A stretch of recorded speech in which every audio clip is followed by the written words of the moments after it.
You've eaten brigadeiro at birthday parties, but did you know this Brazilian candy was created to elect a president?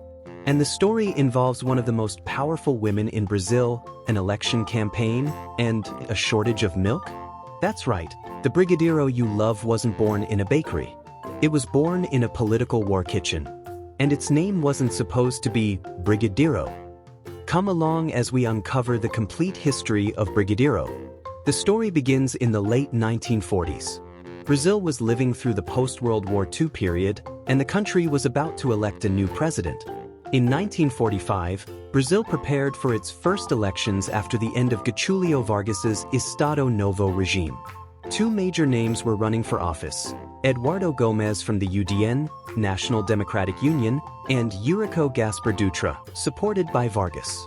Eduardo Gomes was a brigadeiro, in the Brazilian Air Force, a war hero. To promote his candidacy, his female supporters decided to run a creative campaign. They organized rallies, sold merchandise, and distributed sweets named after the candidate. Legend has it that a group of high society women from Rio de Janeiro, led by Helena Ferraz de Carvalho, known as Dona Hello, needed a recipe that was easy to make, cheap, and didn't use rationed or expensive ingredients.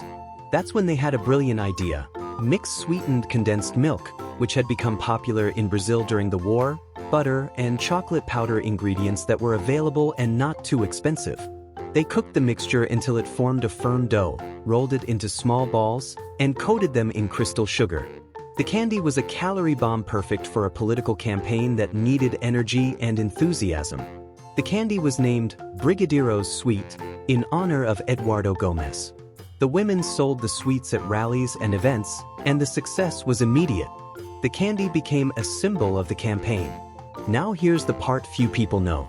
Eduardo Gomes's campaign had another famous slogan: "Vote for the Brigadeiro, he's handsome and he's single." In Portuguese, it rhymes. Because of this, the candy almost ended up being called single or handsome. Fortunately, the name Brigadeiro stuck, and the rest is history. Interestingly, Eduardo Gomes lost the election to Eurico Gaspar Dutra in 1945. But the candy outlived the candidate and became a national icon. After the campaign, the recipe spread throughout Brazil. Housewives began making the candy for birthday parties, weddings, and celebrations. By the 1950s and 1960s, brigadeiro was already a classic of Brazilian confectionery. Over time, variations emerged.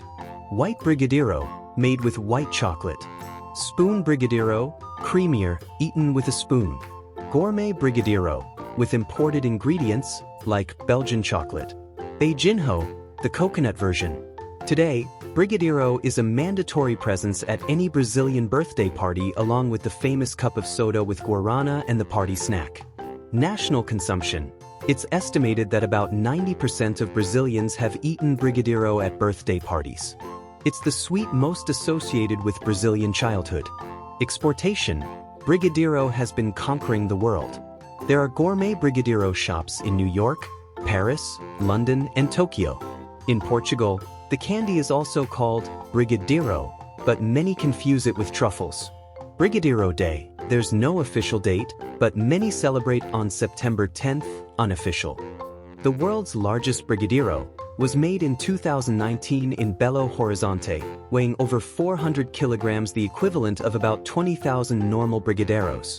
Brigadeiro in politics. Eduardo Gomes became known as the Brigadeiro because of the candy. Even though he lost the election, his nickname entered the history of Brazilian cuisine. Ingredients during the war. Sweetened condensed milk was invented by a Frenchman in 1820, but only became popular in Brazil during World War II, when the American armed forces brought the product. This helped make brigadeiro possible. So, the next time you roll a brigadeiro and coat it in chocolate sprinkles, remember, you're not just eating a candy. You're tasting nearly 80 years of history that began as a political strategy to elect a president, survived the candidate's defeat, spread through Brazilian kitchens, and conquered the world. Brigadeiro traveled from election rallies to children's parties, from humble kitchens to gourmet shops, to be the sweet hug that marks our celebrations. Now I want to know from you. Are you on Team Rolled Brigadeiro or Spoon Brigadeiro? Have you ever made any different versions? And most importantly, did you know that Brigadeiro almost got named single? Tell us in the comments. If you enjoyed this sweet Brazilian story, hit that like button to help the channel grow. And if you're not subscribed yet, subscribe now and ring the bell because every week a new story is coming out of the kitchen.